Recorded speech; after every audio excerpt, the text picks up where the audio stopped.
Olá, bom dia!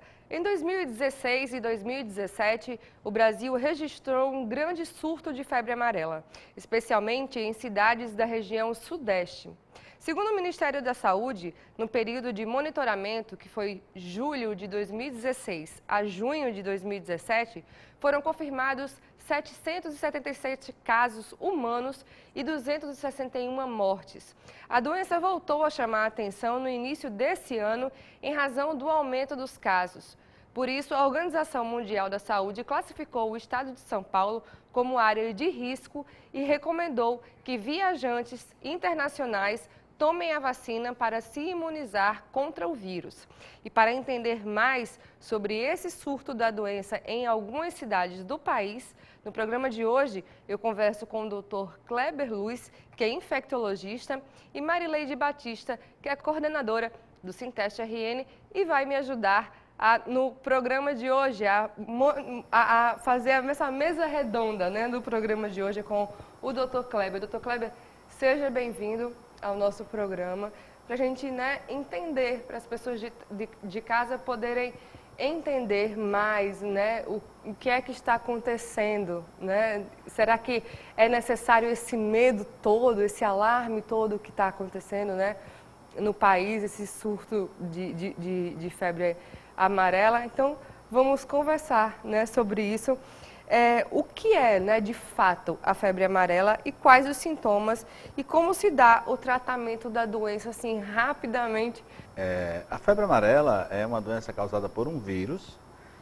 Esse vírus ele precisa ser inoculado na pessoa por meio de uma picada de um mosquito. Esse mosquito, até agora, tem sido o hemagogos ou sabetes, que são mosquitos que vivem nas florestas, sim, nas matas, e que acidentalmente ele pica o indivíduo, inocula o vírus na pele, o vírus sai da pele e cai na corrente sanguínea, e nesse momento que o vírus circula na corrente sanguínea, ele vai produzir um quadro de mal-estar, de febre, dor no corpo, dor de cabeça, uma dor na fronte, e algumas pessoas ao final do terceiro, quarto dia se recuperam e estão absolutamente curadas. Entretanto, um grupo menor de pessoas pode desenvolver a forma grave da doença, ou seja, quando esse vírus sai da corrente sanguínea, ao invés dele desaparecer, ele vai atacar os órgãos, como o fígado, os rins e o coração. O principal órgão afetado é o fígado, juntamente com os rins. Sim. E nesse sentido, ele leva a um mau funcionamento, como se paralisasse a função do fígado. E quando o fígado para de funcionar, a pessoa vai ter a urina escura, vai ter náusea, vai ter muito vômito, dor abdominal, avançado, dor abdominal, vômitos com sangue, e o fígado, ele para de produzir os fatores da coagulação. E o sangue da pessoa, então, fica incoagulável e a pessoa apresenta os sangramentos. Geralmente, sangramento, vômitos com sangue ou evacuações absolutamente sanguinolentas. Sim. E por isso a pressão da pessoa cai, ela entra em choque e evolui para a morte. Por outro caminho, o outro lado seria também paralisar a função dos rins. E um grupo menor pode ter um problema no coração. E o músculo do coração perde a força de bombear o sangue e a pessoa, então, também pode morrer. Habitualmente, aqueles que desenvolvem a doença muito grave têm uma chance de 80% a 90%, lamentavelmente, de vir a falecer. Isso é um processo meio que rápido, né? Que alguns casos que a gente escutou na mídia, tipo, 2 semanas, mais ou menos, a pessoa já via óbito. É mais ou menos isso? A febre amarela é uma doença que vai matar até o 10º dia. Sim. Se a pessoa consegue sobreviver 10 dias, ou seja, se no 11º dia de doença ela está viva, certamente ela não morre mais. Sim. Ela vai matar entre o 4º até o 10º dia. É assim que mata. Entendi. Doutor Kleber, aproveitando, dá para o senhor explicar a diferença entre a febre amarela urbana e a silvestre e o macaco, onde é que ele entra nessa história? Sim. A doença é a mesma, tanto faz se você adquire na mata ou se adquire na cidade. A febre amarela tem os ciclos, né? O ciclo dito ciclo silvático ou da floresta e o ciclo urbano. O ciclo silvático ele é mantido na mata pela presença do macaco, que tem o vírus, que também foi picado, e pela presença desses 2 mosquitos, o hemagogos e o sabetes. O ciclo urbano é mantido pelo homem e pela presença do mosquito Aedes, o mesmo do chikungunya, da dengue e da zika. No Brasil, desde o ano 1942, não ocorrem casos urbanos da febre amarela. Então o vírus sempre circulou, desde o descobrimento do Brasil e antes disso, o vírus circulava no Brasil, eminentemente no ciclo silvático. Quando vieram as cidades, ocorreram os casos de febre amarela urbana.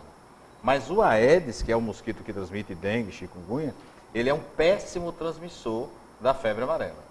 Então, por isso que é difícil de ocorrer um caso de febre amarela urbana. Uhum. E, doutor, a gente corre o risco de ter um surto da doença no país inteiro? E aqui no Rio Grande do Norte, por exemplo, o nosso clima, alguma coisa do tipo, propicia que esse vírus, esse mosquito, venha para cá, para o estado também? Olha, a febre amarela existe no Brasil sempre. Sempre. Né? Sempre tem febre amarela na região amazônica, em certas partes de Minas, mesmo em São Paulo, sempre ocorreram surtos de febre amarela. A modificação agora é que a febre amarela, geralmente, a cada 8, 10 anos, tem um aumento do número de casos. Isso é absolutamente esperado.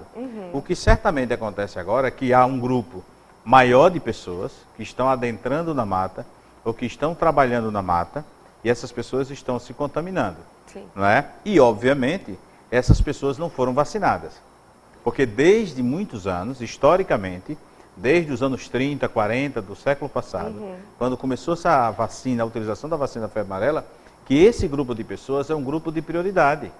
Então, se você mora próximo à mata, se você é um agricultor, se é uma casa encravada na selva, né, numa mata, essas pessoas devem compulsoriamente ser vacinadas. Se elas moram na região amazônica, se elas moram no estado de Minas Gerais, no Rio de Janeiro e em São Paulo. O que se ampliou agora foi vacinar as pessoas dos centros urbanos. Mas, assim, basicamente, só há 2 grupos de pessoas que adoecem de febre amarela. Os que já moram na mata, né? Os trabalhadores, né? Portanto, as pessoas que trabalham na agricultura, no cafezal, basicamente são essas pessoas que se contaminam. E, basicamente, os outros que não moram na mata, mas que fazem um turismo. Né? E a gente sabe que hoje o turismo ecológico, ele é muito praticado, as pessoas fazem trilhas, entram na mata, fazem passeios de barco, e é nesse momento que a pessoa se contamina. E são essas pessoas que, prioritariamente, devem ser vacinadas para que não venham adoecer. Quer dizer, se todas as pessoas fossem vacinadas previamente, a gente não teria esse surto de febre amarela. Sim. E falando em vacinação, todo dia a gente vê que são filas enormes e com medo de não ter vacina. O senhor tem informação de se existe vacina suficiente nessas áreas onde está ocorrendo os surtos? E quem pode se vacinar? A vacina, não há vacina para todas as pessoas, né? No mundo não há, porque essa vacina de febre amarela, diferentemente da vacina de paralisia infantil, de qualquer luxe, que deve ser a vacinação dita universal, a vacina de febre amarela deve ser preferencialmente dirigida para determinado grupo de pessoas, que nós já comentamos, as pessoas que vivem na mata ou que visitam a mata. Essa vacina, ela agora o governo fracionou, né? Por uma determinação da Organização Mundial de Saúde, porque não se pode fabricar uma vacina do dia para a noite. Tem todo um processo de fabricação. E essa é a razão pela qual a vacina foi fracionada, ou seja, uma dose foi transformada em 5. Né? Ela vai proteger a pessoa, todavia o período de validade dela é mais curto, em cerca de 8 anos. Enquanto que a vacina normal, vamos dizer assim, com a dose completa, tem validade para o resto da vida. Como é uma vacina com tecnologia muito antiga, a medicina diz que essa vacina é reatogênica. Reatogênica significa que ela tem muito efeito colateral. Então a gente não pode sair vacinando todas as pessoas. Um grupo de pessoas, por exemplo, que não deve tomar vacina são os idosos. Acima de 60 anos não deve tomar, a não ser... Pessoas com doença autoimune, né, também. Quem toma remédio que baixa as defesas. Geralmente essas pessoas têm lúpus, artrite reumatoide, elas tomam essas medicações e não podem tomar a vacina. Porque o vírus vai se multiplicar e produzir doença. Crianças abaixo de 6 meses, grávidas, não devem tomar vacina. Mulheres que amamentam, né, existem pouquíssimas contraindicações para interromper a amamentação, e a vacina febre amarela é uma indicação. Se a mãe amamenta, ela interrompe a amamentação por 10 dias. Por quê? Aquele bebezinho que está mamando, ele tem a defesa baixa, e se ele mama o leite de uma mulher que tomou vacina, ele pode desenvolver uma inflamação no cérebro, que a gente chama de encefalite. E é bastante grave, então não precisa disso. Então, por exemplo, se tem uma pessoa de 80 anos que vai fazer ecoturismo em São Paulo, o que é que se deve fazer? Não vai. Troca o ecoturismo em São Paulo e vai para uma região... Faz outras... não precisa ir nesse momento de transmissão de doença. Kleber, vamos falar mais sobre essas pessoas que podem tomar e não tomar no segundo bloco, porque essa é uma dúvida bem recorrente agora, nesse momento, e é bom a gente falar bem com calma sobre esse assunto. Hoje nós estamos falando sobre febre amarela, tirando todas as suas dúvidas sobre esse assunto que está levantando tantas dúvidas para quem está em casa. Fica aí 30 segundos que a gente já volta. Voltamos com o programa Diálogo Plural de hoje, que conversa sobre o surto de febre amarela no sudeste do país, com a presença do Dr. Kleber Luz, que é infectologista, e Marileide Batista, que é coordenadora do Sinteste RN. Com o aumento de casos de febre amarela, os postos de vacinação de São Paulo estão enfrentando dificuldades para atender a população. Diante disso, vale lembrar que é importante estar com o cartão de vacinação em dia. Saiba mais da matéria de Ricardo Crush. Acompanhe. Quem acha que vacina é assunto exclusivo de criança pequena está enganado. A imunização pode poupar adolescentes e adultos de sofrimento. A epidemia de febre amarela, que atinge a região sudeste, levou a população de todo o Brasil a procurar os postos de vacinação. E em Natal, a situação não é diferente. A gente vai viajar para São Paulo daqui a 10 dias, então a gente veio vacinar por causa da viagem, né? E hoje de manhã a gente já teve um outro posto que a gente conseguiu se vacinar, mas eu não consegui vacinar meu filho de 6 anos porque eles estavam pedindo um atestado médico com crianças de 6 anos. O que a gente ficou sabendo é que pela legislação, crianças até 2 anos precisavam de atestado e depois só idosos. Então cada posto está com uma legislação. Aqui não vai pedir atestado, só vai pedir o cartãozinho do SUS e o comprovante de viagem. Mas está tranquilo aqui, está organizado, está bem tranquilo de conseguir a vacina. A situação é somente de muita gente. E essa exigência para a viagem é uma precaução para a gente viajar com mais tranquilidade. Eu não estou sabendo assim se está atendendo a demanda, mas que tem que ter paciência. Tem medo de vacina ou não? Nunca teve? Eu tenho um pouquinho. Apesar de ter medo, Diego diz por que é importante tomar a vacina. É bom porque daí impede que você tenha a febre amarela. É isso.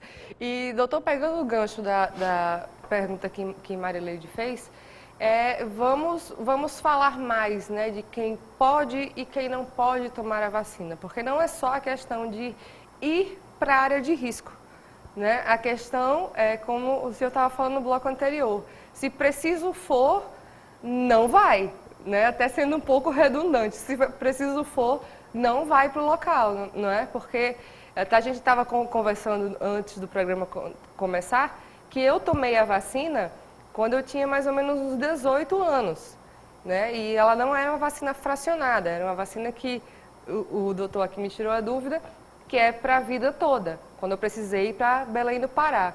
Mas se eu precisasse tomar hoje, talvez eu não poderia, porque eu sou pré-diabética, né? Eu tenho uma doença autoimune, então já não poderia tomar essa vacina hoje, né?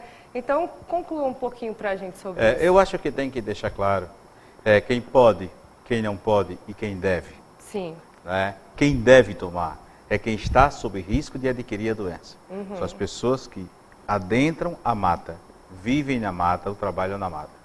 Basicamente é quem deve tomar. Uhum. Essas pessoas compulsoriamente devem tomar. Quem pode tomar são crianças, em geral, acima de 9 meses. Se ela vive na zona de transmissão acima de 6 meses, tá certo? Essas são as pessoas que podem tomar, são essas pessoas. Quem não pode tomar são crianças abaixo de 6 meses, grávidas e pessoas acima de 60 anos, ou qualquer pessoa que tenha um defeito das defesas, como, por exemplo, alguém que tenha doença produzida pelo HIV, né? Uma pessoa que toma corticosteroide. Então, essas pessoas não podem tomar. O que acontece se uma pessoa que vive aqui no Rio Grande do Norte e tem o HIV, e o HIV está ativo, e ele quer ir fazer uma viagem para o interior da região amazônica, ele deverá ser desaconselhado aí. Sim. Desaconselhado, diz, não vai. Se alguém é um idoso de 80 anos e ele vai fazer um ecoturismo, desaconselha aí. Sim. É assim que a gente faz. Não vá, encontre um outro destino, vá para Paris. E lá não vai ter febre amarela. É isso que a gente deve recomendar. Tá certo? Não adianta trocar 6 por meia dúzia, né? Não, porque a vacina é um vírus atenuado. E se ela é aplicada em alguém que tem defesa baixa, vai produzir doença grave. E se a gente sai vacinando indiscriminadamente, vai morrer mais gente pela vacina do que pela doença. Sim. E outro aspecto importante, se fala da urbanização da febre amarela, que a gente não tem caso. Claro que pode ter, Sim. mas como é que a gente evita a urbanização da febre amarela? Combatendo a Aedes, combatendo o mosquito.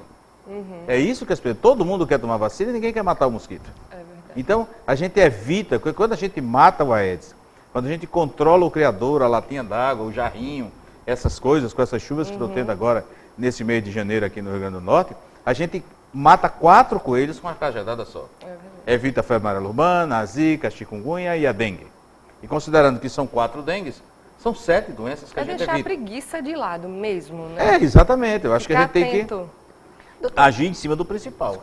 Doutor Kleber, mas quando a pessoa vai viajar, onde é que ela recebe essas recomendações de que vai ser vacinada, como a gente viu na reportagem, que não tem a vacina, que precisa do atestado? Pronto, É só chegar lá e dizer, eu vou viajar?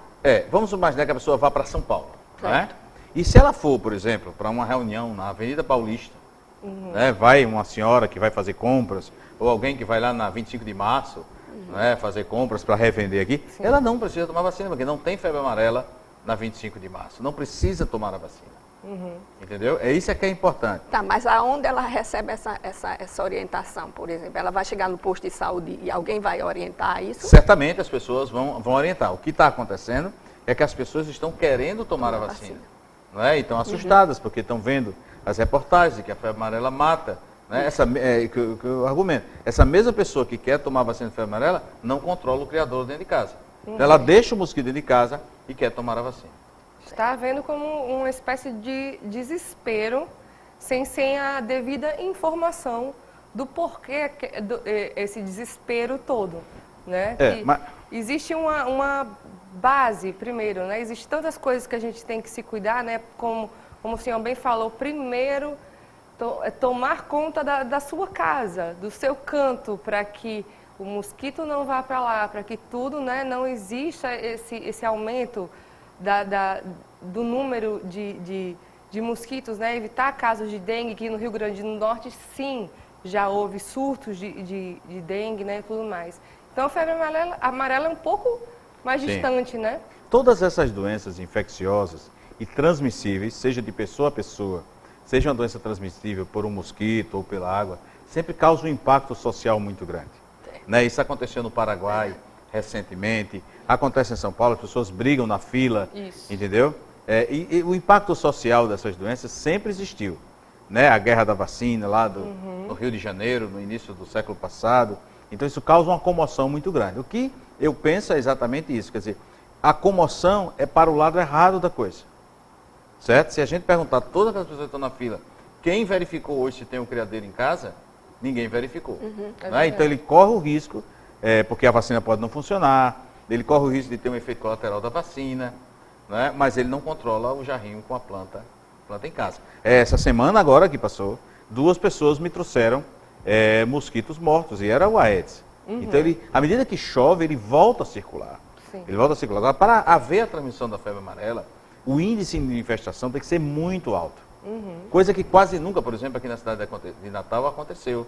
Geralmente os índices ficam aqui 2,5%, 3%, né? Tem que ser um índice bem acima de 5%. Então, se chega acima de 5%, aí a gente teria um risco de reurbanização. Até uma pergunta que a gente tem aqui, né? Quais os números da doença no Brasil?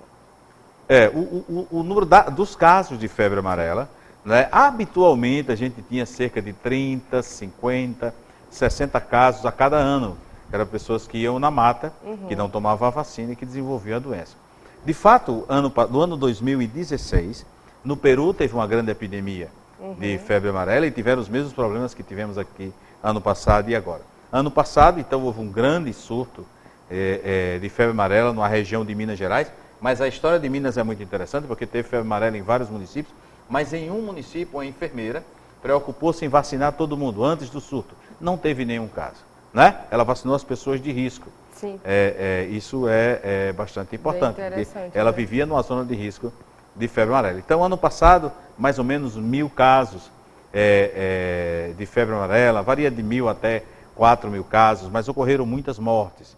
Porque assim, algumas pessoas desenvolvem uma febre amarela bem branda, e essas pessoas certamente não se consultam. Então não é catalogado, não é computado como caso de febre amarela. Somente aqueles que fazem... A febre amarela tem basicamente 3 níveis de complexidade. Um nível leve, um nível moderado e um nível grave. Né? Aqueles de nível leve ficam em casa. Aqueles que têm doença moderada vão ao hospital. E os que têm doença grave vão para a UTI. E quem faz doença grave, de cada 10 morre 8 ou 9. É verdade. Então vamos para o nosso rápido intervalo, que hoje o nosso assunto é febre amarela. Fique aí que daqui a 30 segundos a gente já volta. Voltamos com o programa Diálogo Plural no nosso último bloco, que conversa sobre o surto de febre amarela no sudeste do país, com a presença do Dr. Kleber Luz, que é infectologista, e Marileide Batista, que é coordenadora do Sinteste RN. Como eu disse no segundo bloco, Dr. Kleber, há anos atrás eu tive que me vacinar, porque eu tive uma competição no norte do país e todos os atletas foram vacinados na época. E sempre quem tem que ir para o norte do país tem que se vacinar, efetivamente tem que se vacinar. Foi necessária essa vacina? Realmente a gente precisou se vacinar na época? Sim. Como vocês foram de ônibus, né? Você comentou que foi de ônibus. Esse ônibus passa na estrada. Sim. E de Natal para Belém é um longo percurso. Isso. E certamente houve um pernoite.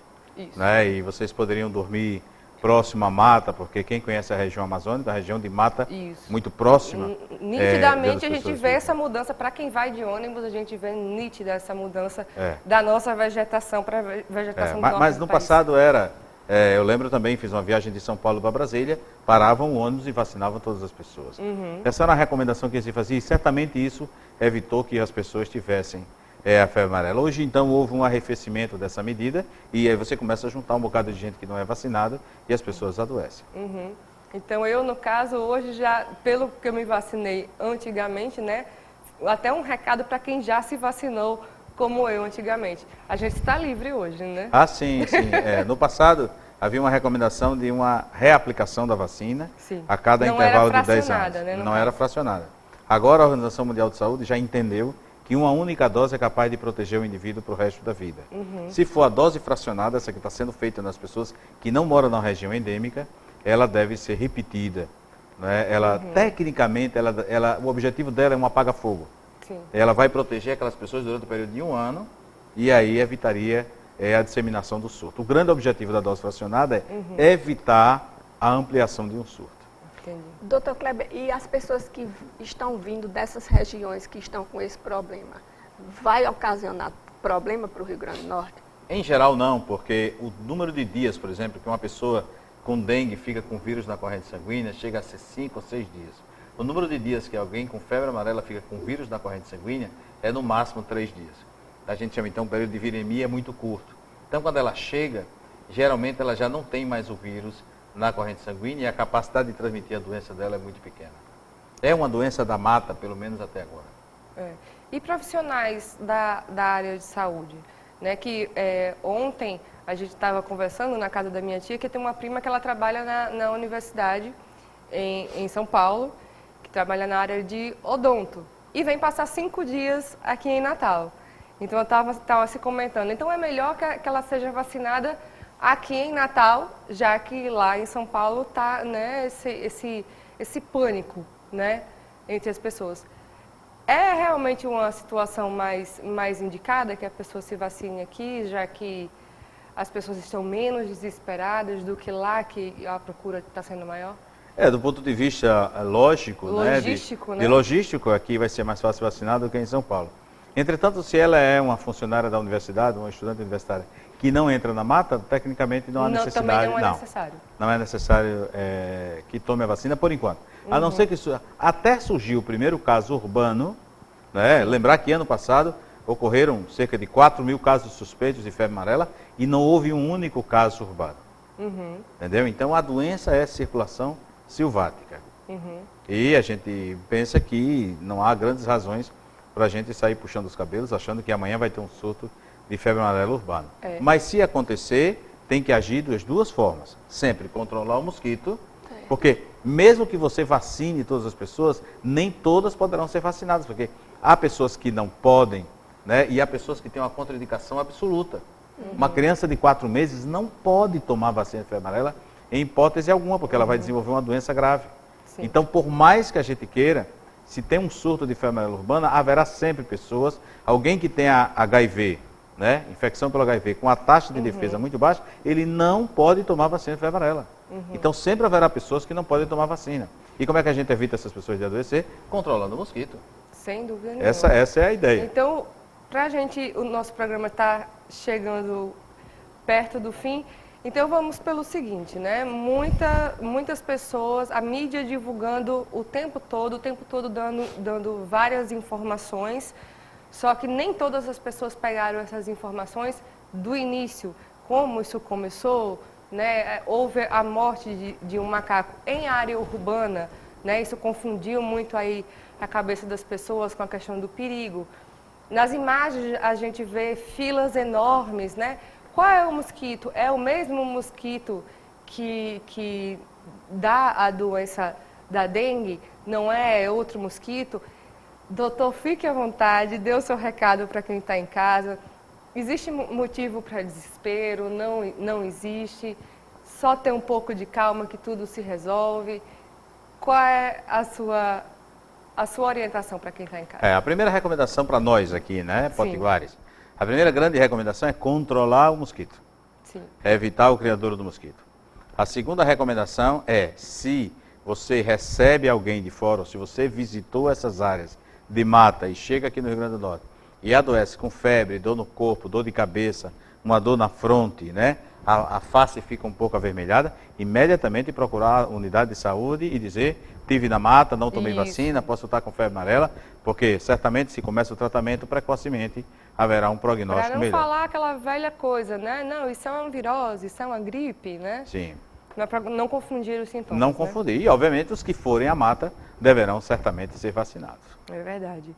Marileide, muito obrigada pela colaboração, por me ajudar hoje no programa de hoje. Doutor Kleber, muito obrigada pela presença. Bom trabalho, né, nesses próximos dias, né, e que as pessoas realmente façam, né, a sua parte. Esse movimento para nós aqui não pode acabar, né? Tem que sempre ter cuidado com a limpeza em casa. Nesse período de chuva tem que ter uma atenção redobrada.